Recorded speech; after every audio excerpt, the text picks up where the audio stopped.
အားလုံးပဲမင်္ဂလာပါနော်ကျွန်တော်ရဲ့ AHM 2D channel ကနေပြီးတော့ကိုမများအားလုံးကိုနှုတ်ထွေးစွာကြိုဆိုလိုက်ပါရနော်ကိုမများအားလုံးပဲဒီဗီဒီယိုလေးကဆိုလို့ရှိရင်တော့ကျွန်တော်တို့31ရက်3လ2025ကနေပြီးတော့4ရက်4လ2025အထိကိုကျွန်တော်အနေနဲ့အတိတ်စာရေးတွေကိုစူးစီးပြီးတော့တင်ဆက်ပြသပေးထားတဲ့ဗီဒီယိုဒုတိယပိုင်းပဲဖြစ်ပါတယ်နော်ဒါကြောင့်မလို့ကိုမတို့အနေနဲ့ကဒီဗီဒီယိုထဲမှာမိမိတို့လိုချင်တဲ့ဒိတ်စာတွေပါလာခဲ့တယ်ဆိုရင်တော့တခါလေ screenshot ရိုက်ပြီးတော့ယူထားပေးပါနော်တကယ်လို့ဒီဗီဒီယိုထဲမှာကိုမတို့လိုချင်တဲ့ဒိတ်စာတွေဟာပါမလာခဲ့သေးဘူးဆိုလို့ရှိရင်တော့ဗီဒီယိုပထမပိုင်းမှာလည်းတော့ရောက်ပြီးတော့ရှာကြည့်လို့ရပါတယ်နော်အဲ့ဒီလိုမှမဟုတ်ဘဲနဲ့ဗီဒီယိုပထမပိုင်းကောဒုတိယပိုင်းကောမှာကိုမတို့လိုချင်တဲ့ဒိတ်စာတွေကပါမလာခဲ့သေးဘူးဆိုလို့ရှိရင်တော့ဒီဗီဒီယိုရဲ့ comment ထဲမှာကျွန်တော်ရဲ့ Telegram channel link ကိုချပေးထားပါတယ်အဲ့ဒီ channel လေးကိုလည်းမ join ရသေးဘူးဆိုလို့ရှိရင်ကိုမတို့အနေနဲ့ကတခါတည်းတော့ရောက်ပြီးတော့ join ခဲ့ကြပါဦးလို့ပြောလိုက်ပြစေဗျာနော်။အဖြစ်လို့ join ခိုင်းတာလဲဆိုလို့ရှိရင်ကိုမတို့အနေနဲ့ကကျွန်တော်ရဲ့ Telegram channel လေးကိုတော့ရောက်ပြီးတော့ join ထားမယ်ဆိုလို့ရှိရင်ပတ်တိုင်းအတွက်အတိတ်စာရဲ့ပေါင်300ကျော်နဲ့နောက်ပြီးလို့ရှိရင်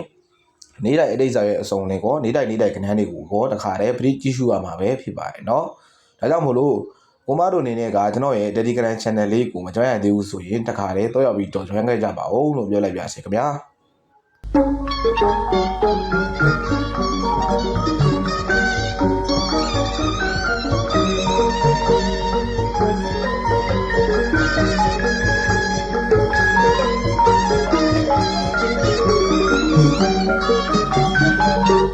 အောင်ပါလေ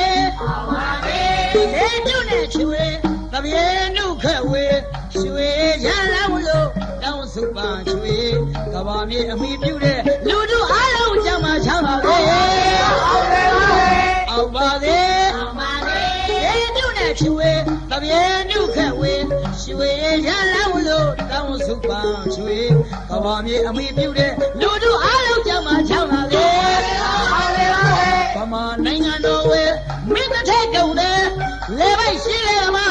ဆင်းရဲတာမကြမဲလူရဆန္ဒပြေဝစေအောင်ပါလေဗမာနိုင်ငံတော်ဝဲမင်းတစ်ထက်ကုန်တယ်လေပိုက်ရှိလေမှာဆင်းရဲတာမကြမဲလူရဆန္ဒပြေဝစေအောင်ပါလေရွှေမတည်းရဲ့စေနာမြစ်တာဝဲဝဲပြလိခါချွေမြန်ပြည်တိုင်းပေါင်းကြောက်စီတိုင်းအောင်ပါလေစီးပွားရေးရဲ့ကြီးပွားရေးရဲ့သမီးသားရေးလေအောင်ပါလေစီးပွားရေးရဲ့ကြီးပွားရေးရဲ့သမီးသားရေးလေအောင်ပါလေသူတော်မှာလူထောင်းမဲ့သူတွေအောင်ပါလေမိဂလာရမြလက်ထမဲ့သူတွေအောင်ပါလေသူတော်မှာလူထောင်းမဲ့သူတွေအောင်ပါလေမိဂလာရမြလက်ထမဲ့သူတွေအောင်ပါလေရွှေရည်ကြလောင်းလို့လေကောင်းပြန်နေမောင်နေမြင်တာပဲ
အောင်ပါလေဒီညနဲ့ချွေတပြေနုခက်ဝေရွှေရလာဝလို့တောင်းစုပါချွေကဘာမြေအမိပြုတဲ့လူတို့အားလုံးကြမှာချမ်းပါလေအောင်ပါလေဒီညနဲ့ချွေတပြေနုခက်ဝေ ရွှေရလန်းလို့တောင်းစုပန်းရွှေကဘာမြေအမိပြုတဲ့လူတို့အားလုံးကြမှာချောင်းလာလေဗမာနိုင်ငံတော်ဝဲမင်းတစ်ထက်ကုန်တယ်လေပိုက်ရှိလေမှာဆင်းရဲကမကြပဲလူရဆန္ဒပြေဝစေအောင်ပါလေဗမာနိုင်ငံတော်ဝဲမင်းတစ်ထက်ကုန်တယ်လေပိုက်ရှိလေမှာဆင်းရဲကမကြပဲလူရဆန္ဒပြေဝစေအောင်ပါလေ